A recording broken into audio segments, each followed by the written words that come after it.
अक्टूबर का जो जनादेश आएगा हरियाणा के इन 3 करोड़ लोगों का, मुझे पूर्ण विश्वास है कि जिस सच्चाई, जिस साफ गोई के साथ हम जनता के बीच में गए, जनता हमें पुनः तीसरी बार डबल इंजन की सरकार देखना पसंद करेगी। हमने जो मुख्यमंत्री के तौर पर चेहरा दिया और फिर प्रदेश अध्यक्ष के तौर पर जो चेहरा दिया, वो इतना कॉमन दिया कि जिसमें हरियाणा के लोगों को ये एहसास हो कि वो हमारे अपने हैं और हमारे बीच के हैं। कि हरियाणा का इतिहास ये है कि जिसकी केंद्र में सरकार होती है, हरियाणा के लोग हमेशा उसी के साथ जाना पसंद करते हैं, क्योंकि उनको पता है कि केंद्र की योजनाएं तभी आ पाएंगी जब हमारी प्रदेश में भी सरकार होगी।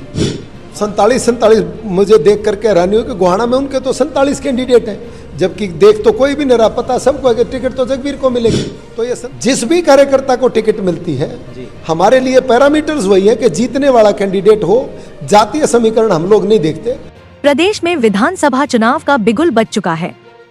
ऐसे में 1 अक्टूबर को 2 करोड़ 1 लाख मतदाता प्रदेश की नई सरकार चुनने का काम करेंगे।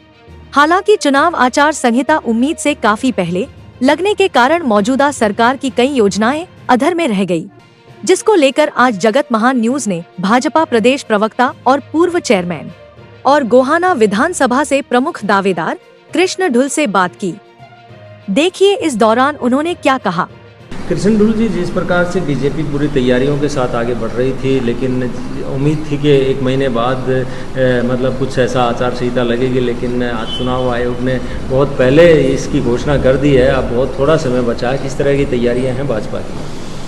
देखिए, भारतीय जनता पार्टी का कार्यकर्ता चुनाव के दृष्टिकोण से हमेशा तत्पर रहता है, तैयार रहता है, और मुझे नहीं लगता कि भारतीय जनता पार्टी को कोई विशेष तरह से तैयारी करनी पड़ती है या करनी पड़ेगी, क्योंकि अभी 3 महीने पहले भारतीय जनता पार्टी ने लोकसभा का चुनाव लड़ा है। संगठन का कार्यकर्ता खड़ा हुआ है, किन बूथों पर हमारी क्या कमजोरी रही, पिछले 4 महीनों में हमने उन पर भी काम किया है, मूल्यांकन किया है। तो चुनाव के लिए भारतीय जनता पार्टी की पूरी टीम हरियाणा में तैयार है। हाँ, थोड़ा सा हमें जो लगता था उसके अनुसार करीब 15 से 20 दिन पहले चुनाव की जो है मॉडल कोड ऑफ कंडक्ट की घोषणा हो गई। जिस प्रकार से अध्यादेश सरकार लेके आई थी, उसके लिए कुछ समय होता है, विधानसभा में उसको पारित करवाना पड़ता है, तो वो समय भी मतलब अब नहीं रहा सरकार के पास। क्या स्पेशल स्तर बुलाया जाएगा इसके लिए? मुझे लगता है कि मेरी पिछले दिनों जो माननीय मुख्यमंत्री जी से, नायब जी से बात हुई, तब उन्होंने ये जो हम ऑर्डिनेंस लेकर के आए थे, इन ऑर्डिनेंसों के रेगुलराइजेशन को लेकर के, क्योंकि जब तक इस पर हमारी मिनिस्टर ऑफ काउंसिल की मोहर ना लगे और विधानसभा में पारित ना हो, तब तक वो ऑर्डिनेंस जो है वो कच्चा माना जाता है।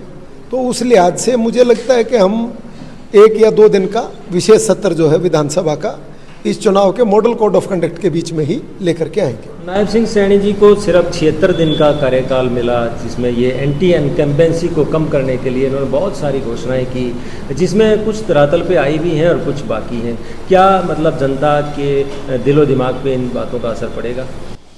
नहीं, पहले तो मुझे लगता है कि हमने जो मुख्यमंत्री के तौर पर चेहरा दिया और फिर प्रदेश अध्यक्ष के तौर पर जो चेहरा दिया, वो इतना कॉमन दिया कि जिसमें हरियाणा के लोगों को ये एहसास हो कि वो हमारे अपने हैं और हमारे बीच के हैं। अदरवाइज अगर आप देखोगे तो विरोधी दलों की अगर मैं किसी की भी बात करूं, तो वो सामान्यतः इतने छोटे चेहरे पर कभी दांव नहीं खेलते। लेकिन ये भारतीय जनता पार्टी जो कार्यकर्ताओं की पार्टी है, इसके बीच में सबको ये अधिकार है कि अपनी बात कहने का, मंच के माध्यम से रुड़ने का, और काम की समीक्षा के आधार पर कार्यकर्ता को उचित दायित्व, उचित सम्मान मिले, ये भारतीय जनता पार्टी की सोच है। और नायब जी ने इतने कम समय में जो काम करके दिखाया, वो जनता में उनकी लोकप्रियता शिखर पर है। इन 76 दिनों के कार्यकाल में अगर आप बात करें, नायब जी से मिलने वालों की संख्या करीब 4 लाख लोग नायब जी से इन 76 दिनों में मिल के गए हैं। 1 लाख से ज़्यादा लोगों ने अपनी समस्याओं के बारे में मुख्यमंत्री जी को अवगत कराया है। उनमें काम चल रहा है। ये जरूर हुआ कि उन पर काम नहीं हो पाया, पर बहुतों पर काम चल रहा है और काम हो जाएगा, क्योंकि हमारा मकसद जो है वो चुनाव के निमित्त काम करना नहीं है। हम लोग लगातार 10 वर्षों से काम करने के लिए जनता के बीच में रहते हैं। HKRN का जो कर्मचारी हैं 1,20,000 उनको सुरक्षा दी गई, गारंटी दी गई जॉब की, लेकिन वो अभी भी संतुष्ट नहीं है। वो कह रहे हैं कि भाई ये कच्चे को कच्चा रखने का एक प्लान था, इससे पक्की नौकरियां नहीं मिलेगी, आधी तनख्वाह पे लोगों को नौकरी मिलेगी। नहीं, ऐसा नहीं है, ये भ्रांति है और हो सकता है इसमें भी राजनीति हो रही हो। सभी कर्मचारी, हमने 15 अगस्त 2024 तक का समय दिया था।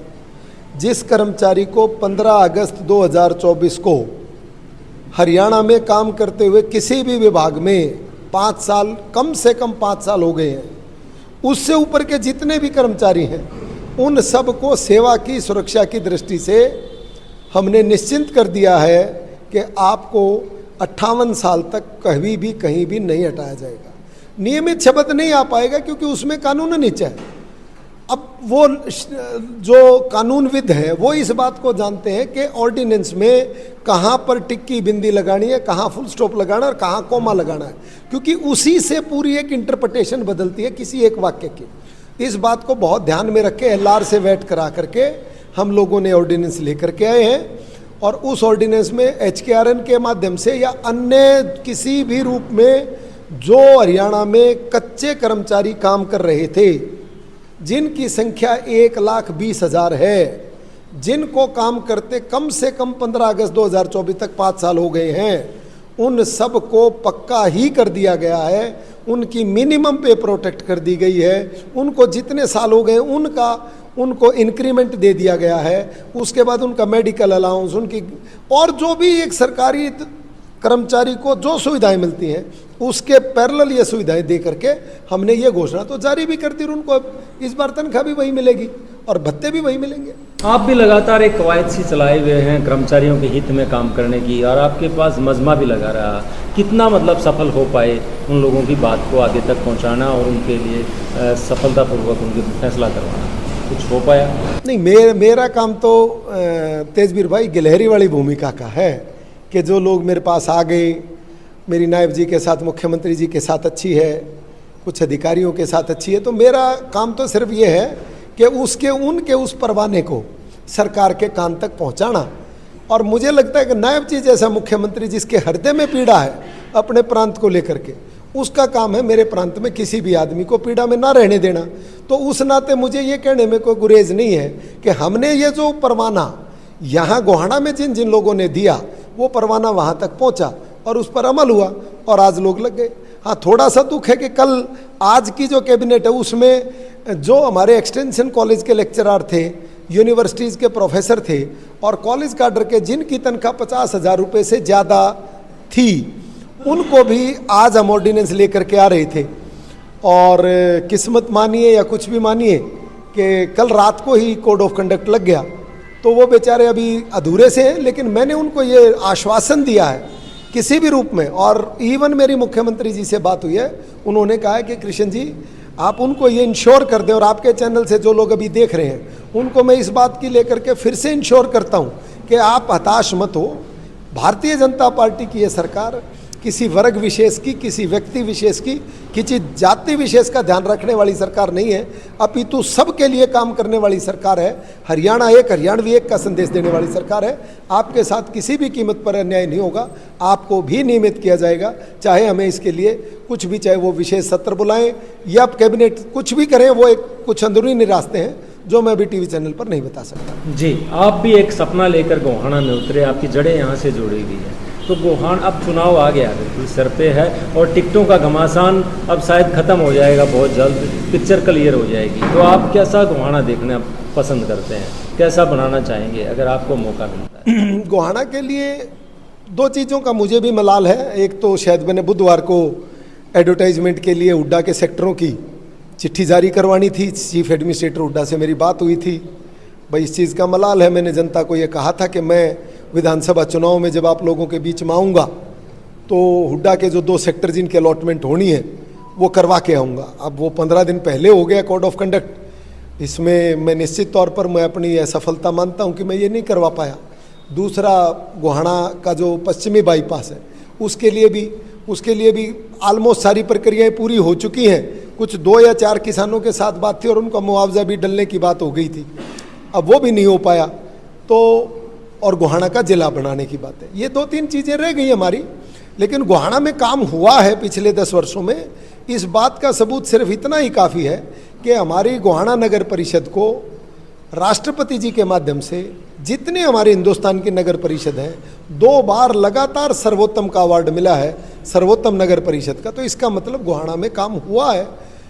कुछ काम रह जाते हैं तो तीसरी बार जब हम जनता के बीच में जाएंगे, अब सरकार बनेगी हमारी 40 दिन के बाद, 45 दिन के बाद हम फिर जनता के बीच में जाएंगे। 4 अक्टूबर का जो जनादेश आएगा हरियाणा के इन 3 करोड़ लोगों का, मुझे पूर्ण विश्वास है कि जिस सच्चाई, जिस साफ गोई के साथ हम जनता के बीच में गए, जनता हमें पुनः तीसरी बार डबल इंजन की सरकार देखना पसंद करेगी।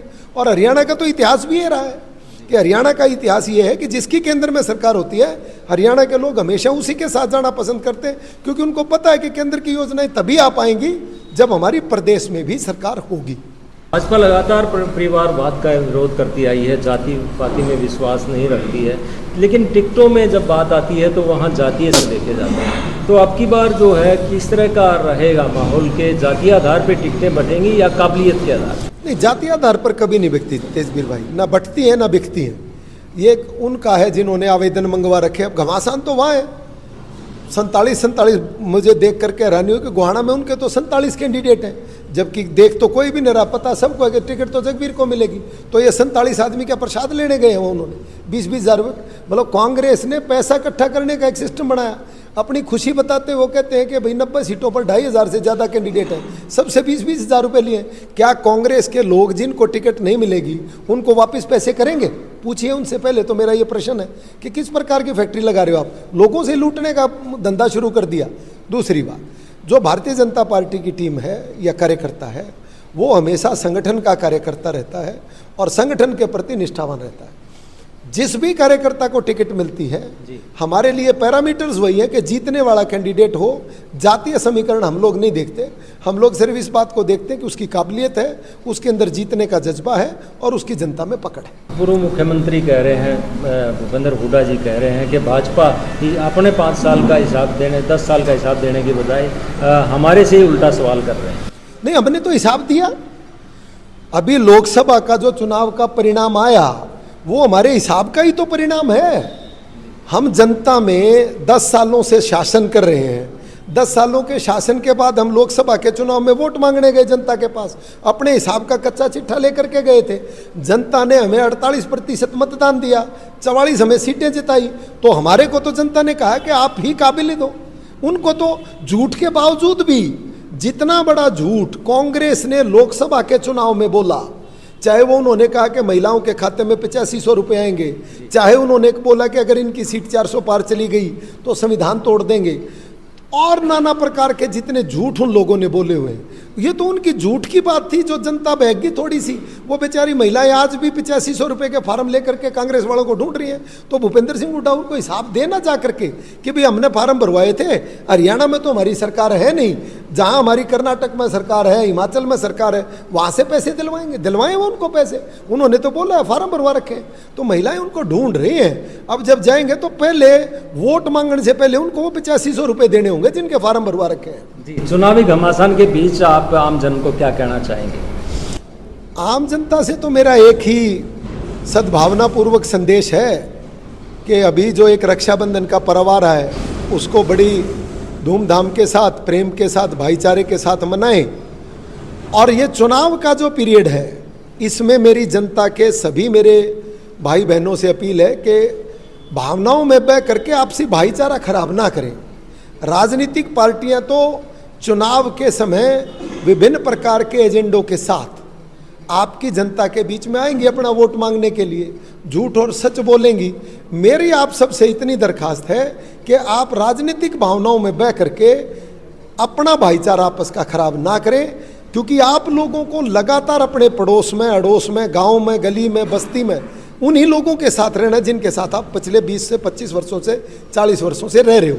तो मेरा आपसे विनम्रता के साथ आग्रह इतना ही है कि आपस का भाईचारा और प्रेम खराब ना करें।